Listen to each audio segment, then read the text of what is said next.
Bonjour et bienvenue sur autoplus.fr. Aujourd'hui, nous vous emmenons à la découverte d'une toute nouvelle Dacia, le modèle Jogger. Et comme je n'avais pas envie d'être tout seul, j'ai fait appel à ma collègue préférée, Agnès, qui travaille avec moi aux nouveautés. Comme ça, on va pouvoir partager nos impressions avec vous. Ravi de t'accompagner Stéphane et puis bonjour. Cette nouvelle Dacia Jogger remplace dans la gamme Dacia deux modèles qui vont s'arrêter ou qui se sont déjà arrêtés. Donc la Logan MCV Break qui, elle, s'est arrêtée. Et le Dacia Logi, qui est le monospace, qui est encore au tarif actuellement, mais qui est en fin de vie. Donc c'est une voiture 2 en 1 qui mélange, on va le voir, du monospace, du crossover, mais aussi du break. Donc ce qu'on appelle un vrai crossover, le principe même du modèle. Côté look, ça ressemble quand même pas mal à la nouvelle Sandero. Bien vu Agnès, effectivement, si on regarde que la face avant, c'est tout à fait la calandre, les phares et le capot sculpté de la Sandero, de la dernière Sandero qui est sortie il n'y a pas très longtemps. Donc on retrouve la nouvelle signature des feux avec ce modèle en flèche. La calandre assez massive qui fait bien robuste, ouais. ces gros nids d'abeilles. Le capot bien sculpté comme je vous l'ai dit. Et puis effectivement, comme on est quand même dans le monde du SUV, un sabot de protection pour faire vraiment baroudeur et crossover. Dis-moi Stéphane, tu pourrais nous parler un petit peu du gabarit parce qu'il me semble quand même assez imposant. Oui, tu as raison Agnès. C'est vrai qu'on ne s'en rend pas forcément compte sur l'image, mais en vrai, le Jogger en impose beaucoup. Il faut dire qu'en longueur, il fait 4,55 m. C'est quand même 30 cm de plus qu'un Dacia Duster, qui n'est déjà pas un petit bébé.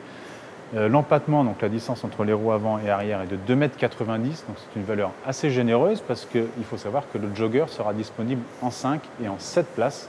Donc il fallait évidemment de l'espace pour loger la 3e rangée de sièges. Donc, ambiance monospace, on le verra à l'intérieur, mais encore une fois, comme on vous le disait sur la face avant, des petits clins d'œil au monde du crossover, avec les protections autour des passages de roues, des protections de bas de caisse. On peut noter d'ailleurs la garde au sol. Ouais, elle est assez conséquente. Hein, tu l'as en mémoire, je crois, la 20 cm. 20 cm, merci oui. Agnès. Donc ça permet de s'aventurer effectivement sur du tout-chemin, même si on n'aura pas de transmission 4x4 sur ce modèle. Et puis encore, autre clin d'œil au monde du crossover, les barres de toit qui sont modulables, ce qu'on avait vu sur la Sandero Stepway. Alors on peut les mettre en transversal. Exactement, ouais. Tout à fait, pour loger un coffre de toit. Et je ne comprends pas pourquoi d'autres constructeurs ne s'y mettent pas, parce que c'est vraiment très ingénieux comme système. Il suffit d'une petite clé qui est fournie, ça prend même pas une minute. C'est vraiment top.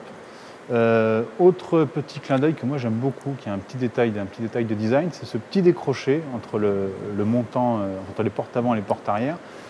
Alors c'est un petit truc sympa côté design, mais ça apporte aussi un aspect pratique, puisqu'à l'intérieur, ça permet d'avoir une garde-toit surélevée, et on le verra aussi à l'intérieur, de surélever aussi les assises, donc d'avoir une position un peu en quinconce à l'arrière. Donc c'est un vrai plus pour les passagers. Oui, parce que la différence, je crois que c'est 4 cm quand même, ce petit décroché. Cette petite marche. Ouais. Et moi, il y a une autre chose que je remarque, c'est que j'ai l'impression que cette porte arrière est vraiment très très grande. Exactement, Agnès, elle est presque aussi grande que la porte avant, et encore une fois, c'est pour faciliter l'accès au 3e rang. On vous montrera ça tout à l'heure. Dis-moi Stéphane, je trouve que vraiment cette arrière est assez inédit pour la marque. Oui, alors il faut reconnaître que, après toutes ces questions de goût, mais que par rapport à la Logan MCV qu'il va remplacer, ou même par rapport au Dacia Logi, il faut reconnaître qu'aujourd'hui, Dacia a compris que low cost, ça ne voulait pas forcément dire moche. Donc il y a plein d'effets de style, notamment évidemment à l'arrière, les feux horizontaux, qui ne sont pas sans rappeler une certaine marque scandinave. Ouais, vraiment, et je trouve ça vraiment très réussi, voilà, parce que du coup, ça lui fait des hanches comme ça, bien marquées. Elle est bien assise, et puis surtout, encore une fois, c'est un aspect pratique, puisque ça dégage une belle ouverture pour le haillon qui profite désormais d'une petite ouverture semi-électrique. Donc on n'a plus un gros bouton à actionner. Donc encore une fois, une montée en gamme qu'on avait déjà aperçue ou opérée avec la Sandero. Dacia poursuit encore cet effort sur ce modèle. Alors ici en configuration 7 places, donc tous les sièges installés, on a un petit coffre de 160 cm3. Donc évidemment pour un 7 places c'est une valeur assez courante, mais évidemment c'est pas beaucoup.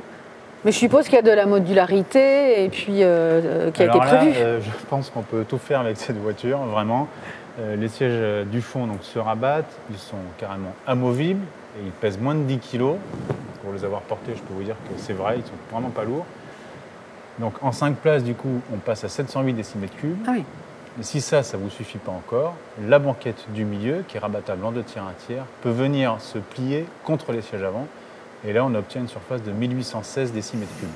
Ça va, je pense qu'on peut transporter. Voilà, absolument, absolument. Mais du coup, on a soit une version 5 places. Tout à fait. soit une version 7 places. Exactement, mais par contre, il faut penser à la commander au départ, puisqu'on ne pourra pas acheter une 5 places et installer 2 sièges plus tard, ne serait-ce que pour les ancrages, les systèmes de ceinture de sécurité, etc. Donc si vous voulez une 7 places, il faut d'office commander une 7 places. Dis-moi, j'ai l'impression que j'ai déjà vu cette planche de bord. Alors, oui Agnès, c'est comme la face avant, en fait, c'est du Sandero, tout craché. Donc on retrouve la présentation assez sympa. Oui. Moi j'avais bien aimé sur la Sandero, notamment cette petite oui, moi c'est ce que j'aime bien, ce tissu. côté textile. Ouais. Après le reste, c'est des plastiques assez bruts, il ne faut pas se mentir, mais du coup c'est du robuste, donc on estime que ça va durer dans le temps. Puis il y a quand même des trucs modernes, notamment ici, voilà, le petit panneau pour régler la clim séparément de l'écran tactile. Alors là on a le système multimédia haut de gamme, avec l'écran de 8 pouces et puis la connectivité avec le téléphone sans fil. Donc ça c'est bien, il n'y a plus de câbles qui se baladent.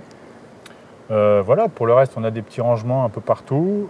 Ici la coudoir, voilà, des bacs de porte. Je crois que de mémoire c'est 26 litres de rangement qui sont répartis dans tout l'habitacle, y compris aux places arrière et même au rang du fond. Donc ça c'est vraiment c'est sympa aussi quand on a des enfants en bas âge, voilà, on peut loger des petites bouteilles d'eau, etc. Et est-ce qu'il y aura plusieurs, il y a plusieurs finitions de prévues? Il y a 3 finitions, effectivement. Là, on est dans une série spéciale qui sera la série de lancement extrême. Ce sera une série limitée. Donc, évidemment, on est full option, comme on dit en bon français. Chez Dacia, on n'a plus l'entrée de gamme Access qui était vraiment dépouillée. Maintenant, ça commence avec Essentiel. Donc, même en premier prix, on a quand même des choses. On n'a pas non plus une caisse sans rien du tout. Donc, c'est encore une fois à mettre au crédit de Dacia. Et puis, pour le reste, bon, après, il y a des petites choses. Moi, c'est toujours... c'est mon hobby du moment, c'est ce Komodo, encore une fois. Les petits satellites, ouais. Voilà. Il faut savoir que je crois que Desmar, c'est même que dans une Alpine A110, donc les acheteurs d'Alpine vont être contents. Mais par contre, les acheteurs de Dacia sont ravis. Et puis non, voilà, une présentation sobre, mais franchement, pas rustique, pas dépouillée, du robuste, et puis très honnêtement, encore une fois, on a l'essentiel. Donc, que demander de plus? On va aller regarder un petit peu justement comment on est installé à l'arrière, parce que moi je veux voir ce que ça donne. Depuis le début, on dit que c'est un peu monospace, un peu crossover, donc on va voir si les promesses est tenue. Ok, et bien on y va. Alors Agnès, monospace ou pas monospace ce jogger? Eh ben écoute, franchement, moi j'ai pas mal d'espace aux jambes à l'arrière. Bon, je mesure 1m72. Oui, donc c'est pas petit, mais je touche pas le dossier de ta banquette, donc ça c'est plutôt pas mal. Je peux bien caler mes pieds. Et puis c'est plutôt sympa parce que tu vois, il y a des rangements, il y a un petit espace ici de rangement, il y a un porte-gobelet, il y a même une prise... pour occuper les mioches, pour leur brancher leur tablette, c'est très bien ça. Bah oui. Non, et puis ce que j'aime bien, tu vois, c'est quand tu es comme ça en 3e rang, c'est de pouvoir ouvrir une fenêtre. Et puis donc là, c'est prévu, donc c'est plutôt pas mal. Et les assises, parce que pour le coup, c'est vrai que les sièges ne pèsent pas lourd, mais alors, je crains un peu que tu sois assis soit sur du noyau de pêche. Non, franchement, la mousse est assez confortable. Ouais, non, moi je suis vraiment très bien installée, je suis assez surprise d'ailleurs. Et puis un autre petit détail quand même, c'est que comme ton rang, c'est 2 tiers, 1 tiers, ça avance vraiment bien, on peut complètement la basculer. Voilà, exactement, et ça permet un accès aux places arrière qui est assez facile. D'où l'utilité des larges portes qu'on a signalées tout à l'heure. Exactement. Donc on n'avait pas menti. Ouais, c'est plutôt bien vu. Moi, au 2e rang, alors il faut savoir que c'est pas une banquette coulissante, mais bon, peu importe. Agnès a de la place derrière, moi j'ai assez de place au milieu. Alors c'est pas royal, mais moi je suis un peu plus grand, je suis 1m84. Et puis surtout, il y a ces petites tablettes. Bon, ouais, c'était un peu comme dans les... quelques centimètres. Non, oui, mais dans les Scénic, il y avait ça, et c'est un truc qui plaît vachement aux enfants. Moi, j'aime bien. Parce qu'ils ont des petites jambes. Ah oui, ça c'est sûr. Les grands, qui ont des grandes jambes, et puis qui ne peuvent pas lire en voiture parce qu'ils sont malades, par exemple, les tablettes, ils préfèrent les échanger contre un peu plus de centimètres. Mais bon, peu importe. Très franchement, encore une fois, on n'est pas volé. La promesse est tenue. Look de baroudeur, break, et puis intérieur de monospace. Donc bravo Dacia. Mais dis-moi Stéphane, comme ce jogger partage la même plateforme que la Sandero, on retrouve les mêmes motorisations? Pas tout à fait. Alors effectivement, c'est la même plateforme que la Sandero, la CMF-B de l'Alliance, évidemment rallongée puisque le jogger est plus long que la Sandero.